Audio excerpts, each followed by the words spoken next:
আসসালামু আলাইকুম। আপু, আইসক্রিমের ভিডিও দাও। ভাই, আইসক্রিম বাসায় খাইতে পারবা, দোকানে যাইতে হবে না কষ্ট করে। জাস্ট ফলো করো কিভাবে তৈরি করি, খুবই ইজি, একদম পানির মতো। যাই হোক, শুরু করি। প্রথমে আমি হুইপড ক্রিম নামিয়ে নিয়েছি ফ্রিজে থেকে, ডিপ ফ্রিজ থেকে 30 মিনিট আগে। তারপর 30 মিনিট পরে যখন লিকুইড হয়ে আসছে, একদম একদম আবার নর্মাল টেম্পারেচারে না, যখন মিডিয়াম ঠান্ডা ঠান্ডা বাট লিকুইড হয়েছে, তখন আমি কিছুটা দিয়ে দিয়েছি, বোলের মধ্যে ঢেলেছি আর কি হুইপড ক্রিম। এর সাথে মিশিয়েছি 10 টাকা দামের জাস্ট একটা গুঁড়া দুধের প্যাকেট, প্যাকেট না, গুঁড়া দুধ। যাই হোক, আর নিয়েছি ব্লেন্ড করে রাখা চিনি। এখানে আমি 3 টেবিল চামচ পরিমাণ চিনি অ্যাড করেছি। মিষ্টিটা কম বেশি যে যতটুকু খাও সেটা পরিমাণ বুঝে দিলেই হবে। যাই হোক, একটুখানি পানিও মিশিয়ে নিয়েছিলাম। মিশিয়ে লং টাইম ধরে আমি এটা বিট করেছি। আর অনেকেই আছে যে চিন্তা করো যে আপু, ভ্যানিলা আইসক্রিম, চকলেট আইসক্রিম, অনেক ধরনের আইসক্রিম কিন্তু তৈরি করা হয়। সবাই কিন্তু সব ধরনেরটা মানে হুট করে বোঝা যায় না যে কীভাবে তৈরি করবে। তো আমি এখানে ভ্যানিলা ইসেন্স নিয়েছি, কারণ ভ্যানিলা ফ্লেভারের আইসক্রিমটাই আমাদের বাসায় বেশি খাওয়া হয়। যাই হোক, আমি পরিমাণে খুব দিব না, একেবারে চামিচ ভর্তি করে দেওয়া যাবে না। আমি জাস্ট 1 থেকে 2 ফোঁটা নিয়েছি। আর জাস্ট কন্টিনিউ, মিনিমাম অনেকের ক্ষেত্রে 10 মিনিট লাগে, অনেকের ক্ষেত্রে 7 থেকে 8 মিনিটেও হয়ে যায়, কিন্তু আমার একটু বেশিই লাগছিল, কারণ আমি একটু আমার ইলেকট্রিক বিটারটা পুরাতন হয়ে গেছে, গরিব হয়ে গেছি। যাই হোক, জোকস অফ দ্য পার্ট। এখন হলো কি, এটা খুব লং টাইম আমি বিট করেছি। লং টাইম বিট করতে করতে দেখো অনেকটা থিকি হয়ে আসছে। আর এরকম যখন থিকি হয়ে একদম বিট করার সময় দেখবা যে কাপড়ের মতো ভাঁজ চলে আসবে। ভালো করে লক্ষ্য করো, একদম খুব সুন্দর একটা ভাঁজ চলে আসে, ক্রিমি একটা টেক্সচার চলে আসছে। আর এরকম যখন টেক্সচারটা যখন চলে আসবে, তখন কি করবা, তোমাদের মন মতো, অনেকে আছে একটু ড্রাই ফ্রুটস মানে কিছু ওই হাবি জাবি বাদাম টাদাম মিক্স করে। তো আমি অন্য কিছু না, আমি একটুখানি কাজু বাদাম নিয়েছিলাম। কাজু বাদামগুলো হাতে একটু একটু করে ছোট ছোট করে কেটে নিয়েছি, আর এগুলো মিক্স করে নিয়েছি। আসলে আইসক্রিমের মজাটা এতে করে বাড়ে, আমার কাছে ভালো লাগে, কার কাছে ভালো লাগে জানি না, তবে আইসক্রিমে বাদাম টাদাম মিক্স করে দিলে আমার কাছে বেশ ভালোই লাগে। যাই হোক, এরপরে আবার অনবরত অনেক লং টাইম না, সরি, মজা করলাম, 3 থেকে 4 মিনিট সর্বোচ্চ, 3 থেকে 4 মিনিটের মতো আমি বিট করে নিয়েছি। আর তারপর আমার আইসক্রিমের যে ব্যাটারটা টোটালি রেডি।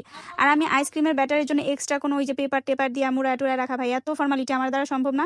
আমি জাস্ট আইসক্রিমের একটা বাটি বের করছি, আর ঝটপট করে আইসক্রিমের বাটিতে আইসক্রিমের ব্যাটারটা ভরে সুন্দর করে ফ্রিজে রেখে দিছি।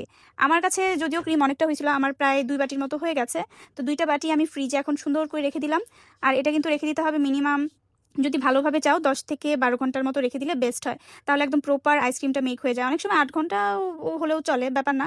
যাই হোক, আমার আইসক্রিম রেডি হয়ে গেছে, আর এই আইসক্রিমটাই এখন আমি তোমাদের সাথে শেয়ার করে দেখাবো যে কেমন হলো। দেখো, আমার আইসক্রিম অলরেডি রেডি হয়ে গেছে। যাই হোক, এটা খেতে আসলেই খুব মজা, আর দোকানের আইসক্রিম থেকে কোনো অংশে কম না, পারলে বলবো বেশি, অনেক টেস্টি ছিল। যারা হুইপ ক্রিম কিনতে যাবা তাদেরকে আমি সুবিধার জন্য ছবিটা দিয়ে দিলাম। এটা 250 টাকা বা 230 টাকা নিবে এরকম, আর চাইলে বটলে ফ্রিজে ডিপে রেখে অনেকদিন ইউজ করতে পারবা।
কারণ তার নাকি আইসক্রিমটা খুব বেশি ভালো লাগছে। যাই হোক, অনেক কিছু বললাম, তো মেইন কথায় আসি।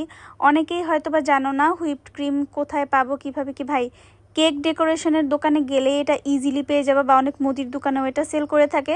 সর্বোচ্চ 230 টাকা বা 250 টাকা এরকম প্রাইস নিবে। আর এরকম একটা হুইপড ক্রিমের প্যাকেট দিয়ে তোমরা মিনিমাম 4 বক্স আইসক্রিম বানাতে পারবা। ইভেন এটা দিয়ে শুধুমাত্র আইসক্রিম না, তোমরা চাইলে হলো গিয়ে কেকের যে কি বলে ক্রিম, কেকের ক্রিমটাও মেক করতে পারবা কেক ডেকোরেশনের জন্য, খুবই ইজি। যাই হোক, তোমাদের ভিডিওটা যদি ভালো লেগে থাকে একটা ছোট্ট করে থ্যাংক ইউ লিখে দিতে পারো।